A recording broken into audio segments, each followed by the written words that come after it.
Hello everyone, welcome to Sanskrit जिज्ञासा। तो मित्रों, हम बात कर रहे थे तर्क संग्रह पर, जिसमें हमने छठे भाग में तेज द्रव्य का अध्ययन किया था। आज के इस नेक्स्ट भाग में हम आकाश द्रव्य से संबंधित परीक्षाओं में पूछे जाने वाले सभी पहलुओं का इस वीडियो में हम अध्ययन करेंगे। तो चलिए वीडियो को शुरू करते हैं।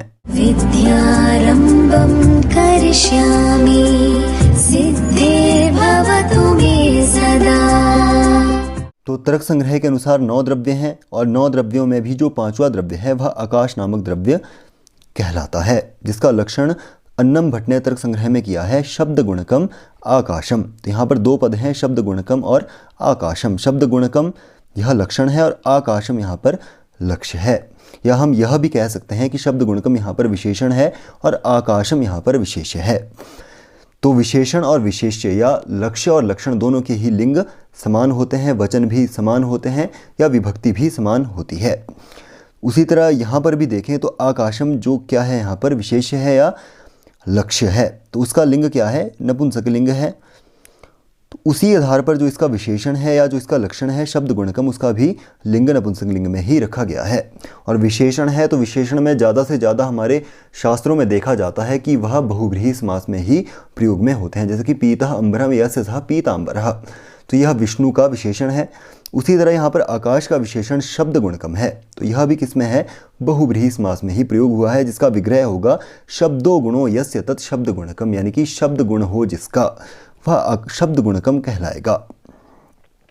तो शब्द गुणकम आकाशम, यानी कि शब्द गुण हो जिसका ऐसा द्रव्य आकाश नामक द्रव्य कहलाएगा, या शब्द गुण हो जिसका वह आकाश नामक द्रव्य कहलाता है।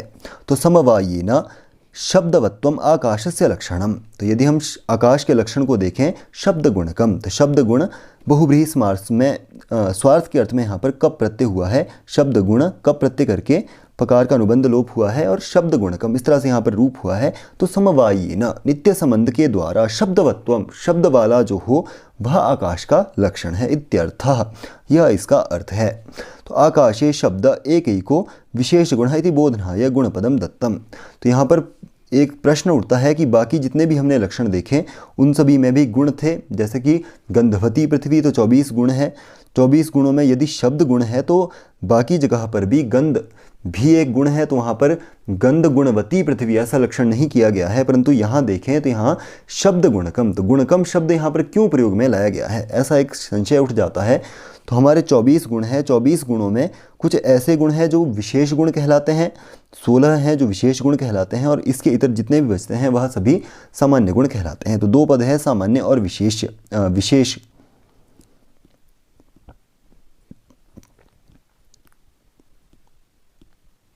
तो सामान्य किसे कहा जाएगा, सामान्य वह है जो अनेकों में या मोस्टली सभी में पाया जाए, वह सामान्य है। उदाहरण के तौर पे वह सभी वृक्ष हैं।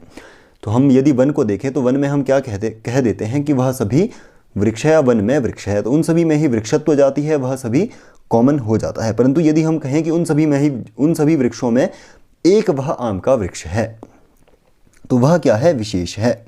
उसी तरह 24 गुणों में कुछ ऐसे विशेष गुण हैं जो किसी एक द्रव्य में पाए जाएंगे, या विशेष एक ही द्रव्य में वो रहेगा, अन्य किसी में वह नहीं पाया जाएगा। उसी तरह कुछ ऐसे हैं जो सभी में, सभी द्रव्यों में या सभी कुछ हमारे पदार्थों में पाए जाएंगे, तो वह सामान्य कहलाता है। तो यदि हम देखें तो गंधवती पृथ्वी, गंध केवल और केवल पृथ्वी नामक द्रव्य में ही पाया जाएगा, तो वह क्या है, विशेष गुण है। किसमें पाया जाएगा, केवल और केवल पृथ्वी में ही पाया जाएगा। उसी तरह उष्ण स्पर्शवत् तेज, उष्ण स्पर्श केवल और केवल तेज नामक द्रव्य में ही पाया जाएगा, अन्य किसी द्रव्य में वह नहीं पाया जाएगा, तो वह विशेष है। परंतु कुछ ऐसे हैं जैसे कि संख्या है, वह सभी में पाई जाएगी, चाहे वह पृथ्वी हो, जल हो, तेज हो, आकाश, काल, दिशा, आत्मा, मन, सभी में पाया जाएगा। परिणाम है, पृथकत्व है, संयोग है या विभाग है, परत्व अपरत्व या वेग नामक संस्कार है, तो वह सभी में ही पाया जाएगा। परंतु गंध केवल और केवल पृथ्वी में है। उसी तरह उष्ण स्पर्श केवल और केवल तेज में है, या रूप रहित स्पर्शवान केवल और केवल वायु ही है, अन्य कोई भी नहीं होगा। उसी तरह आकाश में जो शब्द नामक जो गुण है वह केवल और केवल आकाश नामक द्रव्य में ही पाया जाएगा, अन्य किसी में भी नहीं पाया जाएगा। तो यह कैसा है, आकाश का विशेष गुण है।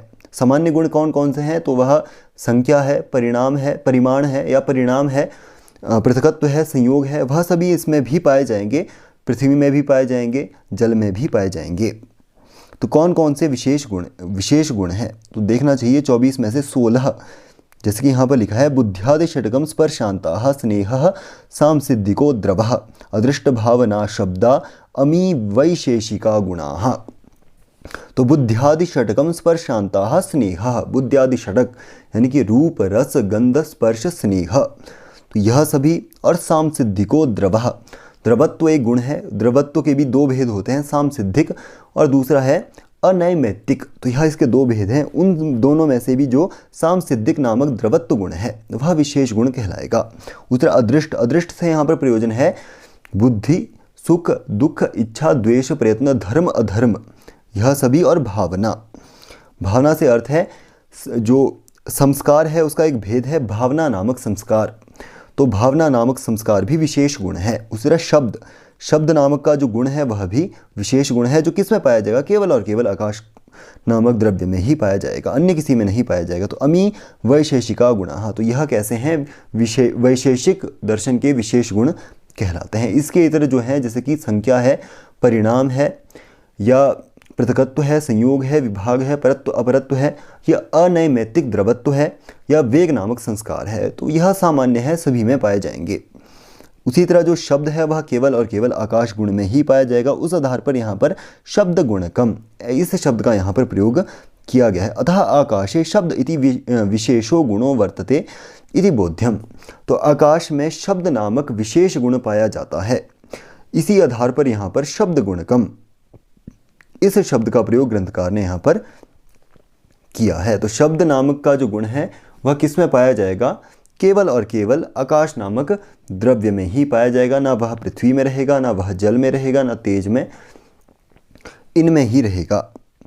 तो आगे देखते हैं तच्चैकम विभु नित्यम च, तो वह कैसा है, बाकी जितने भी हमने पढ़े हैं, यथा पृथिव्यादीनां चतुर्णां विभागो वर्तते तथा आकाशस्य नास्ति, तो तच्च एकम, वह एक ही है। वह आकाश कैसा है, एक ही है, क्योंकि जो हमने पृथ्वी पढ़ा, पृथ्वी है, जल है, तेज है, आकाश है। पृथ्वी जल वायु और तेज, इन चारों को हमने पढ़ा। उसमें अनित्य और नित्य दो भेद किए। नित्य हमने परमाणु रूप में किया, अनित्य हमने शरीर इंद्रिय कार्य रूप में, शरीर इंद्रिय और विषय भेद से हमने उसको 3 प्रकार में डिवाइड किया था। परंतु यदि हम आकाश को देखें तो आकाश में ऐसा नित्य अनित्य भेद से भेद नहीं है, वह भेद से रहित है, वह एक ही है। अतो ही तत एकः एव, तो वह कैसा है, एक ही है। और विभु व्यापकः इत्यर्थः, तो यहाँ पर विभु, वह क्या है, विभु, विभु का अर्थ क्या होता है, व्यापक, तो वह कैसा है, व्यापक है, सर्वव्यापक है, यानी कि मूर्त द्रव्यों में वह पाया जाएगा। तो सर्वत्र शब्दोपलंबनाद विभु अस्ति, तो वह सर्वत्र जहाँ भी शब्द उपलब्ध होगा तो वहाँ आकाश की उपस्थिति होगी, इसीलिए वह क्या है, सर्वत्र है या सर्वव्यापक है। तो विभु क्या है, तो विभुत्वंच सर्वमूर्त संयोगित्वम मूर्तत्वंच क्रियाश्रयत्वम, यानी कि समस्त मूर्त द्रव्यों से जुड़े रहना ही विभुत्व है।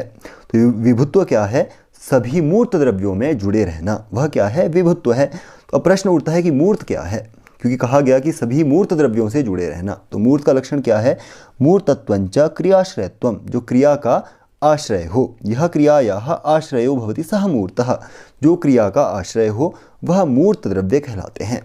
अथवा यह भी कहा जा सकता है कि परिच्छिन्न परिमाणवत्वम मूर्तत्वम यस्य परिमाणम सीमितं च मूर्तम या मूर्त इत्यपि वक्तुम शक्यते, या जिसका सरफेस या परिमाण कहा जाता है, उसका सरफेस, उसका क्राइटेरिया या उसका सरफेस क्या हो, सीमित हो, वह भी मूर्त द्रव्य कहलाया जाता है। तो वह कौन कौन से मूर्त द्रव्य हैं, यह हमने जानना है। तो पृथिव्यप तेजो वायुमनांसि एतानि पंच मूर्तानि उच्यन्ते, तो यह 5 जो द्रव्य हैं वह क्या है, मूर्त द्रव्य कहलाते हैं। कौन कौन से, पृथ्वी, आप, तेज, वायु और मन, यह 5, पृथ्वी जल वायु तेज और एक मन, यह 5 क्या है, मूर्त द्रव्य हैं। इन पांचों के पांचों मूर्त द्रव्यों से वह जुड़ा रहता है, संयोग उसका होता है, इसलिए उसे क्या कहते हैं, विभु, सर्वव्यापक उसे कहा जाता है। एतानि पंचमूर्तानि उच्यन्ते, और पृथ्वी और हमारे पंच महाभूत कौन कौन से हैं, तो पृथ्वी, आपः, तेजः, वायु आकाशंच पंचमहाभूतानि सन्ति। तो पंचमहाभूत कौन कौन से हैं? तो पृथ्वी है, जल है, तेज है, आकाश है और वायु है। तो यह 5 क्या है? पंचमहाभूत के नाम से भी जाने जाते हैं। तो सर्वैः मूर्तद्रव्यैः सह आकाशस्य संयोगः अस्ति अतएव विभु इत्युक्तम। तो यहाँ पर विभु क्यों कहा गया है? क्योंकि वह सभी मूर्त द्रव्यों के साथ जुड़ा रहता है। मूर्त द्रव्य यानी कि पृथ्वी, जल, वायु, तेज और मन, इनके साथ वह आकाश जुड़ा रहता है, इसीलिए उसे क्या कहा गया है? विभु नाम से उसको जाना गया है। तो यदि परीक्षाओं में पूछा जाता है कि मूर्त द्रव्य कौन कौन से हैं, तो पृथ्वी, जल, वायु, तेज और मन, यह मूर्त द्रव्य हैं। और पंचमहाभूत कौन कौन से हैं? तो पृथ्वी, आप, तेज, वायु और आकाश, यह 5 क्या है? पंचमहाभूत है। तो यदि पूछा जाए कि विभु, आकाश को विभु कहने का प्रयोजन है कि वह मूर्त द्रव्यों के साथ जुड़ा रहता है। तो मूर्त किसे कहा जाता है? तो यह क्रियायाः आश्रयो भवति सः मूर्तः। जो क्रिया का आश्रय हो या जिसका सरफेस या परिमाण सीमित हो, वह मूर्त कहलाता है। तो कौन कौन से हैं? तो 5 है, जिसको हमने अभी जाना। अगला इन्होंने लिखा था नित्यम, वह नित्य है। नित्य क्या है? तो यस्य उत्पत्ति विनाशो नैव भवता इत्याशय। जिसकी ना तो उत्पत्ति हो और ना ही जिसका विनाश हो, वह क्या कहलाएगा? नित्य कहलाएगा, उत्पत्ति विनाश से रहित। और दूसरा कहा गया एक एव, हमने पढ़ा तच्चैकम विभु नित्यंच, तो वह एक ही है। इसका क्या अर्थ है? तो तत् आकाशम एक एव, तो वह आकाश क्या है?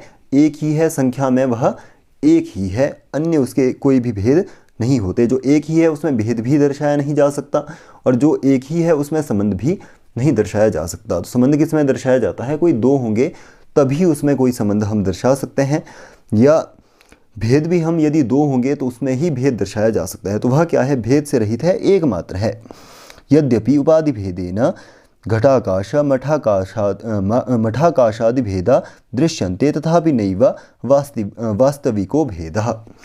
तो यदि उपाधि भेद से, स्थान भेद से या हम व्यवहार भेद से यह सभी शब्द प्रयोग में लाते हैं कि घटाकाश, मठाकाश है या गृहाकाश है, यह सभी भेद हम सभी अपने व्यवहार में करते हैं।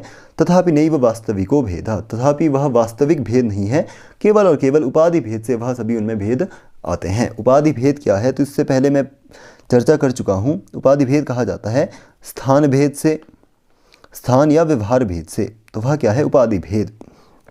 उदाहरण के तौर पे हम कहते हैं घटाकाश, तो घट का जो खाली रिक्त स्थान होता है, घट के अंदर यदि हम देखें तो उसमें रिक्त खाली जो स्थान होता है उसे हम घटाकाश के नाम से कह देते हैं। उसी तरह मठ में भी जो रिक्त स्थान होता है उसे हम मठाकाश के नाम से कह देते हैं, या घर में भी जो रिक्त स्थान होता है, खाली सरफेस होता है, उसे हम गृहाकाश के नाम से कह देते हैं। परंतु वह सभी भेद किससे हैं? हम अपने व्यवहार में प्रयोग लाते हैं। तो हमारे व्यवहार में प्रयोग करने के कारण ही उसमें भेद है। और यदि वास्तविक रूप से देखा जाए, पारमार्थिक सत्य से उसे जाना जाए, तो वह कैसा है? इन सभी भेदों से इतर है, इन सभी भेदों से वह परे है। यह सभी कोई भी भेद उसमें नहीं है। वह कैसा है? एक ही है। एक ही है तो उसमें संबंध भी नहीं है, उसमें भेद भी नहीं है। तो घटाकाश, मठाकाश, यदि पूछा जाए कि घटाकाश, मठाकाश, गृहाकाश, यह सभी भेद आकाश में क्यों है? उपाधि भेद से। वह सभी कैसे हैं? उपाधि भेद से या व्यवहार भेद से या स्थान भेद से। तो आज की वीडियो में इतना ही। उम्मीद करता हूँ आपको वीडियो पसंद आई है, और यदि वीडियो पसंद आई है तो वीडियो को लाइक करें, कैसी लगी है उसके लिए कमेंट में ज़रूर लिखें, और मित्रों के साथ शेयर करें। और यदि आपको चैनल इंपॉर्टेंट लगता है हो तो चैनल को सब्सक्राइब करना ना भूलें। मिलते हैं अगले भाग में, तब तक के लिए धन्यवाद।